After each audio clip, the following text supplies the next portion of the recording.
Hello and welcome to another video review here at OpticsTrade. Today I'm going to review the Meopta Meostar R1r 3-12x56 with a Dichroic Reticle. As you probably know, Meopta is a company from Czech Republic. They're really big.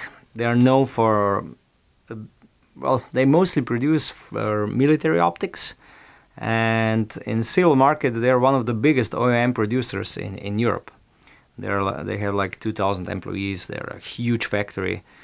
I also would bet that almost no other manufacturer in Europe is able to produce anything without at least some parts which are produced at Meopta.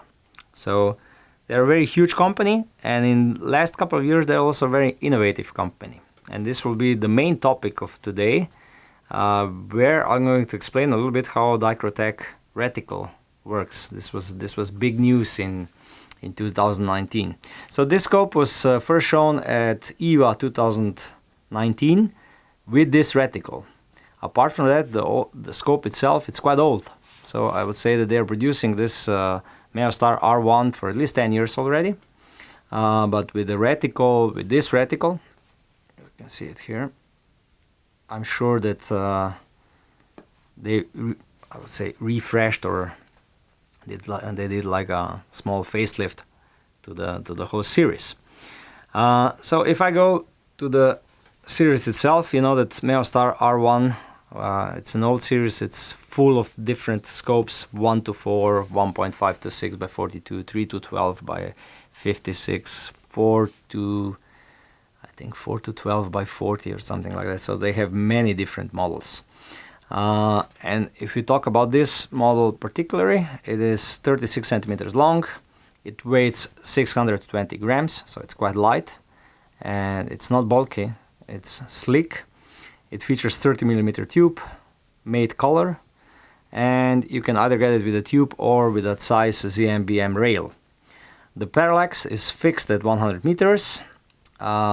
This reticle DichroTech normally is illuminated, but it's passive illumination. I will talk more about it later. So it's a very traditional scope, but it is also very light and nice and slick. It still looks quite modern with all the rounded edges and so on. So it doesn't show its age that much. So when we talk about the optical performance and optical specification, we have a normal 3-12 magnification range, and this was, I would say, a golden standard until a couple of years ago for all major producers of sport optics. So it features a 4x zoom and a 56mm objective lens. So this scope is basically made for low light use and for general use here in Europe. It features 90+% of light transmission rate, 91 I think, or something like that. And it offers the widest field of view on 3x magnification, which is 11 meters. It does have a little bit of tunnel effect on the lower end, so I would say all until 3.5, something like that. You can see a little bit of tunnel inside, which was also quite common for scopes of this type from the past. I also have to mention that 11 meters of field of view for 3x magnification, it's not really the best.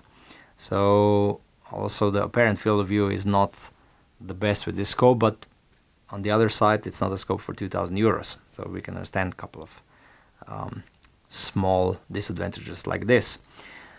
It is shockproof to any caliber, filled with nitrogen, totally waterproof, made in Czech Republic, and it's priced under 1,000 euros. So it's very rugged, very well made, and the service is in Czech Republic, so inside of EU, which is also a positive thing. If anything happens, it's really close. It comes with a recommendation how to mount it. This is something what is quite important because majority of scope producers forget about this.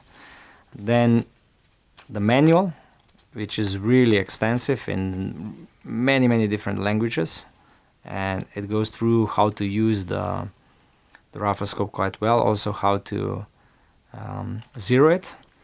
And then a big plus, it comes with a 30 years warranty if you register on their webpage, and 10 years warranty if you don't. So very smart. If you register after the purchase in In 30 days, you get a 30 years warranty. And I think they are the only producer left in Europe with such a long warranty. Everybody else, I think that the last one was Thales, went from 30 years to 10 years. And I think this is one of the unique selling points of this scope. 30 years warranty is something what someone who is more on the safe side would definitely know how to appreciate. Now if we go to the reticle. The reticle in this scope is in the second focal plane, so in the eyepiece. They also produce almost the same scope with the first focal plane reticle, but then it lacks the R.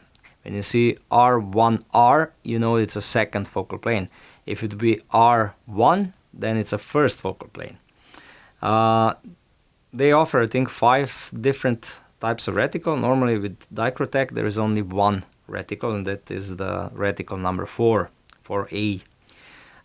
So this, we could say, are illuminated reticle, even though they have no illumination control on the outside.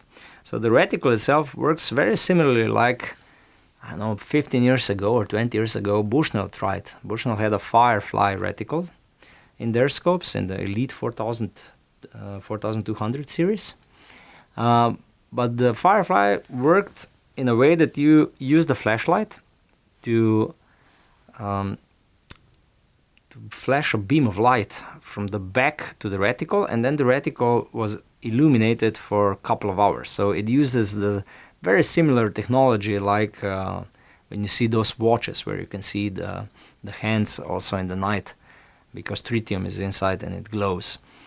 Meopta, with their development, went one step further. So now the reticle gets illuminated from the light which is coming in from the objective lens, not the eyepiece. And that means the more light goes in, the more the reticle is illuminated, and it changes colors. When you are using it in day bright time, like now, let's try it like this, you see, then the reticle is red. When you use it in low light, the reticle becomes green, because, you know, the green color, the eyes, the human eyes at least, see the green the best. So when there is not enough of light, you just see a small, gentle illumination of the entire reticle. I hope you have seen this from the previous, yeah.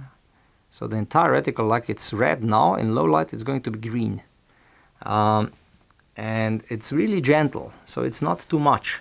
Even though I have to say with the front focal plane reticle, so in the same scope without the R, you're able to adjust how much of the reticle you see with the changing of the magnification. In this second focal plane you are not. So basically you have no control over the intensity of the illumination, even though from what we tested in nature, the system works well.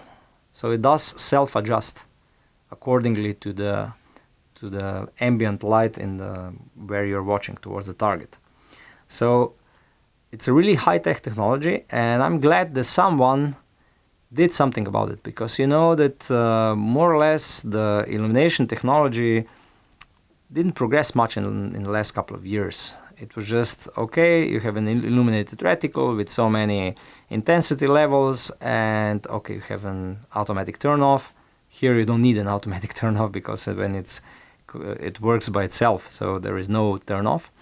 But everybody did just non-illuminated reticles or classically illuminated reticles, I would say. So Meopta did something different, and this is something what is really interesting for me. If I go to the turrets, here you can see a little bit that this scope is not new, in design at least, because turret design is very classical.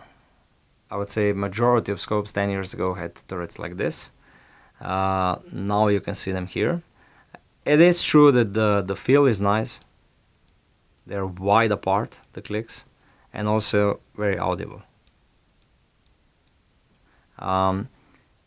They are rough, and they're made out of metal. I like the fact that they're made out of metal, because majority of new scopes just come with the plastic turrets. I feel more confident when this is out of metal. It is, however, rough to turn them. It's not a pleasant experience, all the rough edges and so on. And here you can see that the scope is a little bit old in design. It has multiple revolutions, and the click value is 1 centimeter per 100 meters. No, it's 1/4 MOA. I apologize, my mistake. It's 1/4 MOA, so it's more 7 millimeters. One click is 7 millimeters per 100 meters. So this shows that the scope is more intended for the US market than from the European market. Quite strange, to be honest. But maybe because the owner of Meopta, which bought Meopta in the 90s, was American. So maybe this comes from that period. If I go to the summary at the end, so what's really good with this scope? The build quality, the warranty, and the price range. It's priced below 1,000 euros, or roughly around 1,000 euros, and in this price range, it does compete with 30 years warranty, with a European-made optics, and with a very special reticle.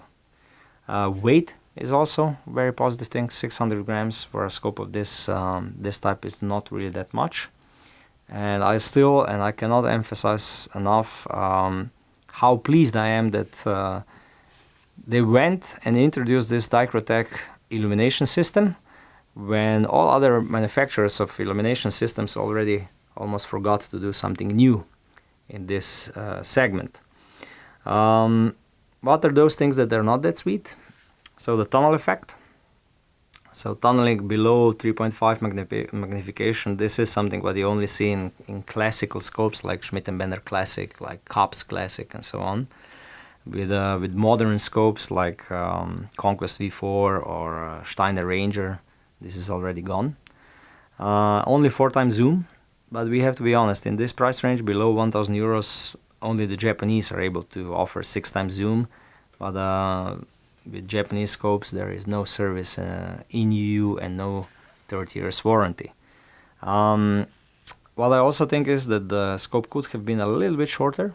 Now this trend of making shorter scope is already on the move, but it is true that optically speaking this scope is quite old, it's not new.